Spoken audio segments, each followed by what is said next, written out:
The Legend of Gravity, a Tall Basketball Tale.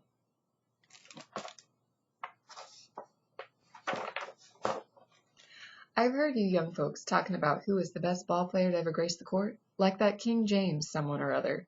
He's not too shabby. But have you ever heard of gravity?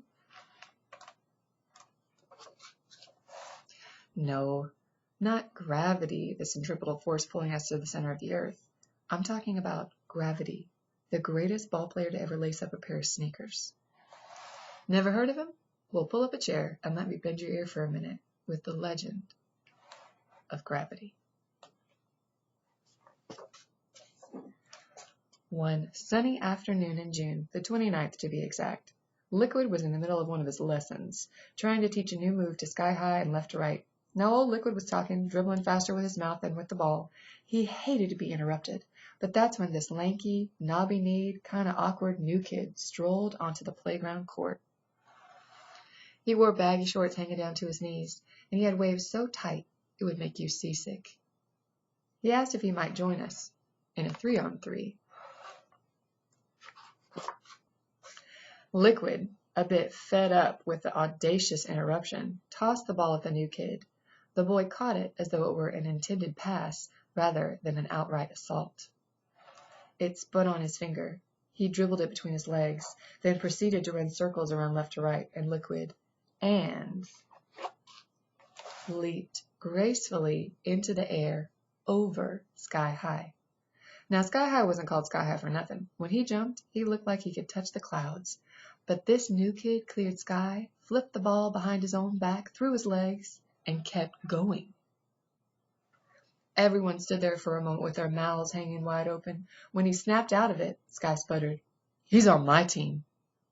Since the ball we were playing with belonged to Sky, no one bothered to argue. "What's your playground name, man?" I asked. "I don't have one," said the boy. "Everybody needs a street name," said Liquid. "They call me Liquid because I'm so smooth. And we call him left to right because you never know where he's going." "Why don't we call him Orbit because he jumped into space?" said Sky High. "No, I got it," I said. "He leaped so high he looked like he was never coming down, like he defied gravity or something. Why don't we call him Gravity?" Too Tall Thompson agreed. And that's how Gravity joined our playground team, the Eagles. We had always been good, but we had never won a championship. We thought Gravity would be our missing link. Truth be told, he was often a one-man show. Gravity once jumped so high that we were able to go out for ice cream before he came down.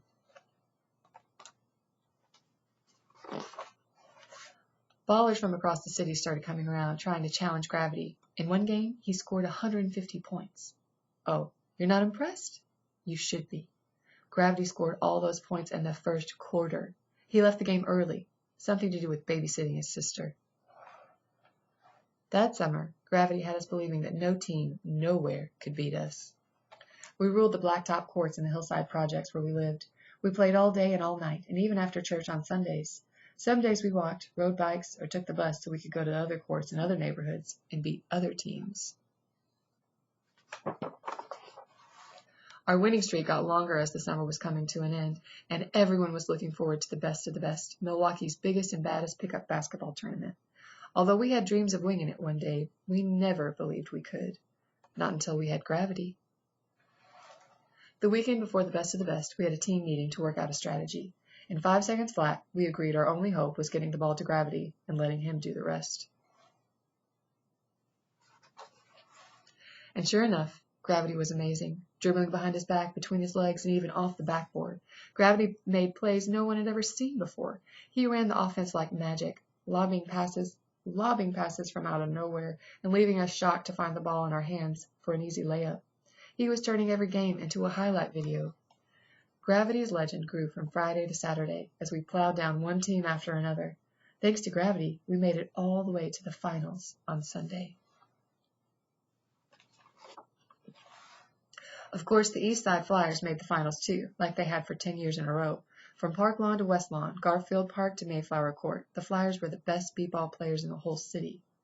Yusuf Spider Woodruff had hands so quick you'd swear he had 8 of them. Their point guard, Martin the Hawk Overstreet, was only 12 and already being scouted by the pros. And then there was Benny the Jet Street. He was the Flyers' one-man fast break machine.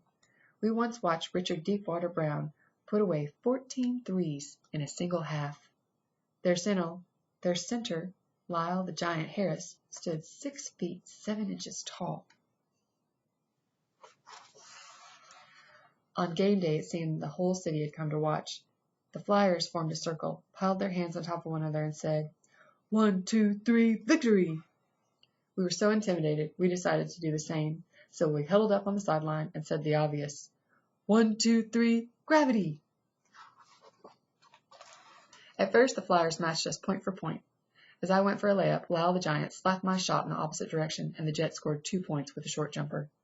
On our next trip down the court, left to right tried to fake a pass to me, but the Spider stole the ball and scooped it past its Jet for another jumper and then dropped through the net with a swish. The next time we got the ball, Gravity decided to take control.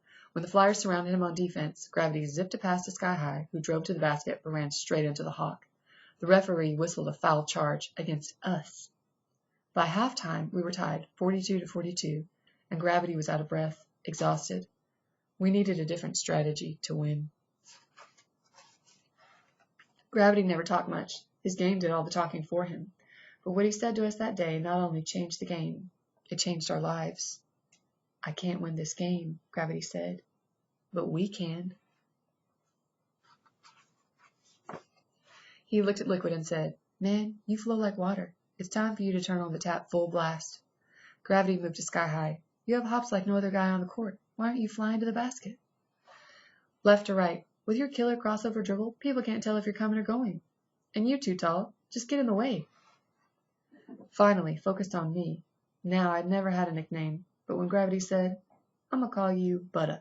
You got flavor, so we need you to melt into the backcourt and spread the defense. Something inside of me got unstuck. This time our team circled up, piled our hands on top of one another, and yelled in unison, 1, 2, 3, team! By tip-off, Gravity had us hyped. The Flyers might as well have surrendered right then and there. I caught the tip-off. And as I dribbled up the court, I whispered to myself, get out of the way, or get served by Butta. The Flyers never knew what hit them. For the first time, Sky High, left to right, Liquid, Too Tall, Butta, and of course Gravity played as one. We confused the Flyers by constantly changing our defense. We ran man-to-man coverage, then switched to the 2-3-2 zone, and then shifted to our triangle trapping defense. With less than 2 minutes left, our shots started falling like a hard summer rain. Suddenly we were unstoppable, hitting three-pointers, jump hooks, and high-arcing fadeaway jumpers that made the crowd roar. Our defense shut down their offense for good. When the final buzzer sounded, everyone was stunned by the scoreboard. We had beaten the Flyers by 17 points. There was no doubt that Gravity was the most valuable player that day, maybe ever, but he insisted that we all share the championship trophy, passing it from teammate to teammate.